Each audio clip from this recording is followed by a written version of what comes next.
So, Ben, what is your take on an American senator weighing in on this foreign issue? We already know that Beijing has told Ben Cardin to basically butt out. Accurate that Hong Kong may be afforded some kind of special distinction in trade and economic issues that has nothing to do with violent protests that are taking place. Not to side with the Chinese here, but this is a domestic issue that's happening in China. It's a Chinese issue, and the U.S. really should have no involvement in it. You see U.S. flags being carried by protesters. We know that there have been meetings between high-level U.S. officials and these protesters.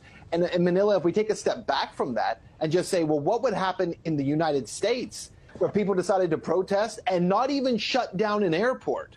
Just protesting down the streets in Ferguson, we saw military vehicles, we saw tear gas fired, we saw people being arrested. But the idea that the Chinese government should have basically a hands-off position when it comes to protesters in their own country, the U.S. should butt out of it. It's none of our business. No Western nation would ever tolerate what's happening in Hong Kong right now. We would never tolerate protesters throwing bombs or weapons at police officers. That would never happen in this country and be allowed to happen. It would not be allowed to happen to shut down an international airport. It would not take place. And you're telling me that if that happened here in the U.S., there would not be a heavy-handed response, that protesters would not be zip-tied, beaten, and dragged away?